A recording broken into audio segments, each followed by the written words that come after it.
We all know balance is important for snowboarding, but why? Today we're going to dive in on how you can improve it with little to no equipment. Tune in.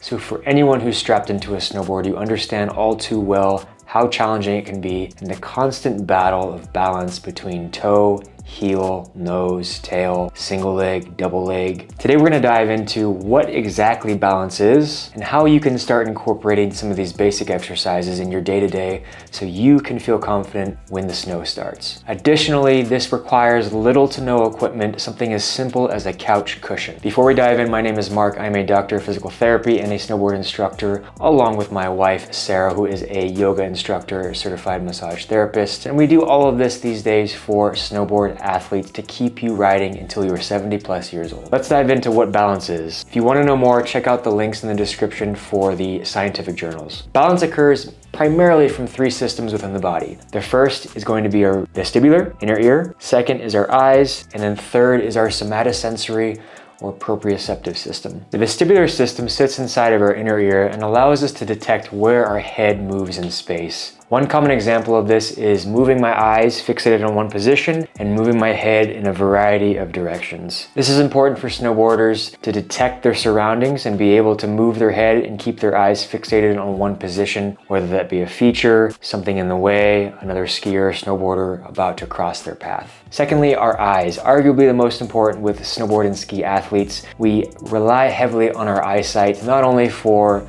snowboarding, skiing, but as we age. Eyes are used to detect our surroundings, watch our periphery, and gauge distance between features, trees, or other objects that may be in the way. Lastly is our somatosensory or periphery. Essentially, this allows us to detect where our bodies are in space. Something as common as knowing pressure between your feet, nose, tail, toe, edge. How far do I need to get down in an athletic stance? Where is my balance point on a rail? These are all part of that somatosensory system. We can combine all three of these to make a very complex balance system, but there is a way to improve this. In regards to frequency and how often you should be practicing this balance, the studies vary based on age, athletic ability, goals, etc. In general, you can count on 4 to 8 weeks to see minimal gains practicing 2 to 3 times per week. If it were me, I would start implementing some of these exercises in my daily routines. One thing I often like to recognize and note is nothing can actually replace snowboarding. Yes, I can give you all of the best balance-based movements,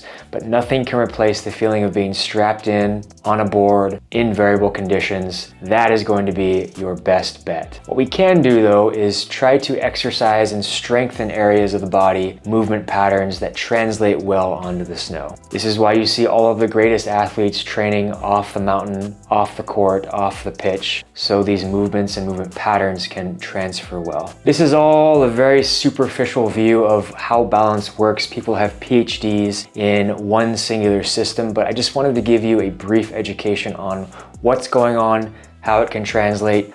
I'm gonna stop talking, let's go into the gym. Today's video is sponsored by LMNT. Yes, we don't take many supplements, but we love LMNT and we recommend it to all of our friends and family. Click the link in the description and right here on the screen.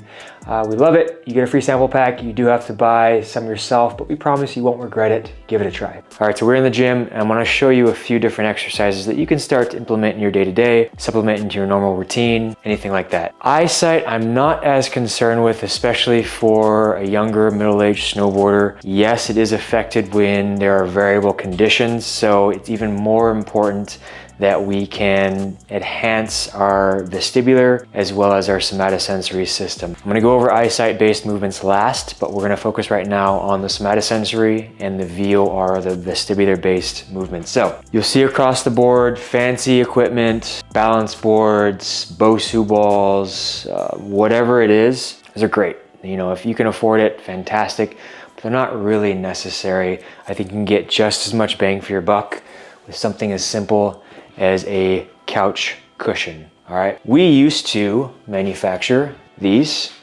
These are just cheap foam pads. Don't spend more than 20 bucks on them. I use these quite often, especially in our shred program. But again, you can get nearly all the same benefits with a cheap couch cushion from Goodwill secondhand. whatever it may be. This is just an unstable surface, so this takes away that somatosensory, really requires that we work extra hard, our systems work a little bit harder, overly emphasizing our eyesight and then our vestibular based system. Our VOR system, or sorry, our somatosensory system, is a lot of big words. Essentially we have sensors all over the body, joints, sensors within the joints and tissues that tell us where our body is in space. That will send a signal to your brain. The brain will say, okay, adjust the muscle, adjust the ankle, adjust the tissues, and whatever it needs to be to stay balanced or find that equilibrium. Okay, so right now I'm doing something as simple as single leg stance, staring forward at one position. I like to multitask, okay? Within snowboarding, rarely are we doing one singular thing. Often we're doing many different things. I've talked about this many times. I'm balancing between legs, I'm adjusting my front foot, adjusting the edge, I'm watching a child veer into my fall line that I may need to just prepare for. I'm getting my body ready for a feature, to jib, a jump, I'm avoiding a tree. You know, there's many things going on. I'm regulating my heart rate, my breathing. You know, there's a ton of things going on. All right, so in saying that, I can do this. Let's say I have a workout, I've done my set. This is my rest. All right, so I'm just sitting here. I can stand on a single leg. I can do this at the office, but this is too easy. All right, so I want to get my VOR system involved. What is that? So we have several different things we can do. Most commonly, you'll see the thumb, and see my eyes are going to stay fixated on the thumb. My vestibular system is going to get involved to know where my head is in space, and then you notice immediately my leg is going buck wild. I can go up and down. I can go diagonally.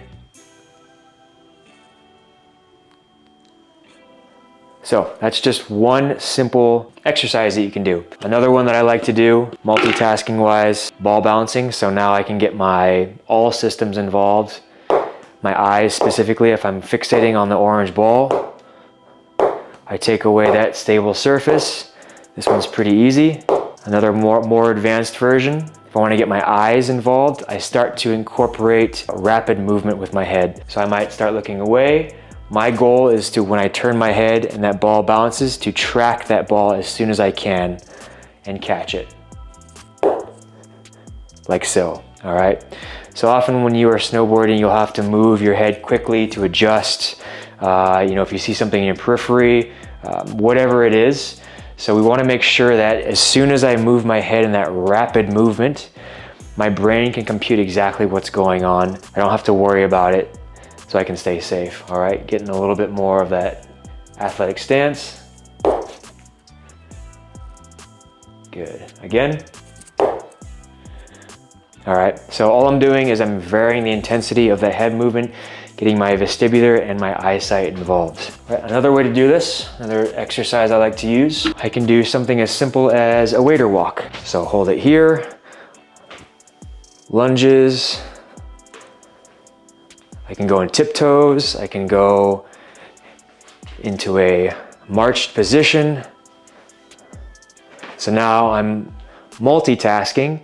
I'm working on strength, balance.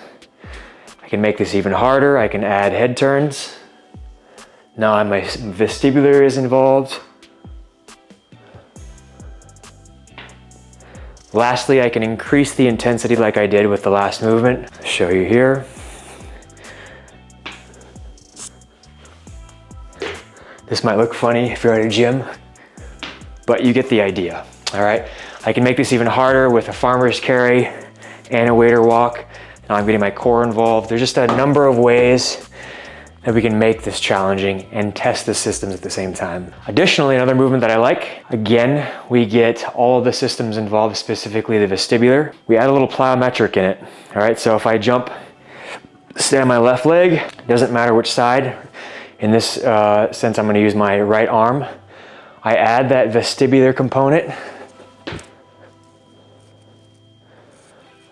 while also adding a plyometric. All right, so again, I can go laterally as well. Let's do the right side.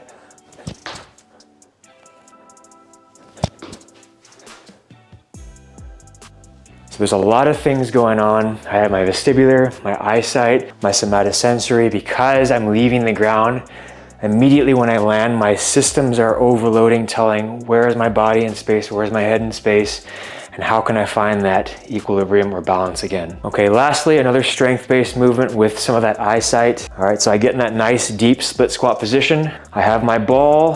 I can use anything. I can use a ping pong ball, and my eyes are following the ball. Let's do it in front.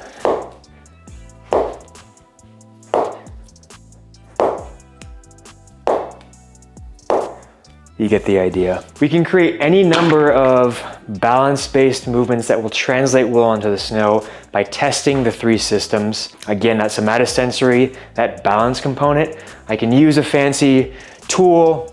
I don't need to. I can literally just use a cheap pillow. Or I can do any number of movements, whether that's working on hip strength. I can do a Pallof press for core strength. We've just taken that stable surface away. My vestibular system, anything that's going to add in head turns while I'm moving. Again, I like to multitask because that's going to translate best onto the snow. And our eyes, all right? Eyes are involved in a lot of these things. Let's say conditions are variable. There is a storm, you're on the hill, there's flat light. So our eyesight is generally taken away at that moment. Now I'm relying heavily on the board and what I'm feeling at my feet. The other systems need to jump in to protect ourselves. If you've liked what you've seen so far, we really appreciate a like and subscribe. It really helps us out to put other great content out for the future and the season ahead. Thanks so much for watching. We'll see you next time.